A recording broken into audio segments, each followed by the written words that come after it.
In this video, I will show you how to make new records using an existing record to save time in the extension data portal. First, we'll walk through cloning an event record. To do this, I need to navigate to the event that I want to copy. So in this case, I will click on Canner Testing for Everyone. And for this example, I'm going to say I taught the same people. They just came back the following week for the second event in this series. So from the record, I will find the drop down on the right next to Edit and select Clone. This will pop up with a new screen, and you'll see it has a lot of fields and I can change them, but they're pre-populated with all of the data from the event I was just looking at. So since I had the same people, they came back to the second session, I will say Canner Testing for Everyone too. I will update the date because they came back a week later.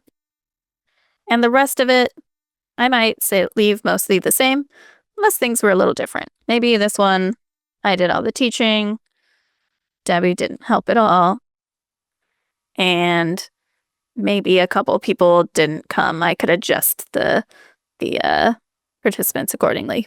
In this case, I'm going to say everyone showed up both times. I'll just click next again, and I have a new record. Once I click that link, you can see I have Canner Testing for Everyone and the event with 91 people. Back on my list of educational events, you'll see the two events, the original and the copied version. They're very similar. Let's say I want to use this record instead as a template because I had different people attending, but I taught Canner Testing for Everyone. So in this case, I will find that same drop down and click Use as Template. Now I'm going to leave the name the same because it was the same class, but maybe this one was just in person. It wasn't online at all. There were no collaborations. I didn't do a formal student evaluation. And you'll see start date did not populate like it did on the clone because it's assuming you're doing something on a different date. So let me click August 14th here, for example.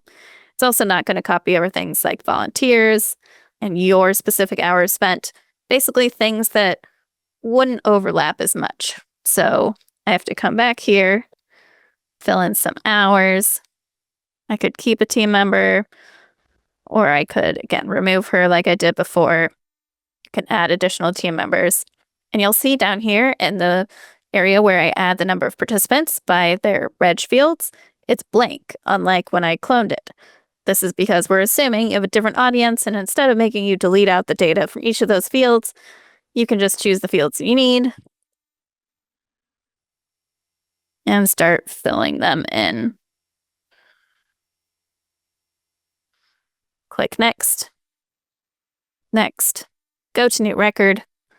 And here I have my second copied record, but with a lot of different fields. Only 76 people for this one.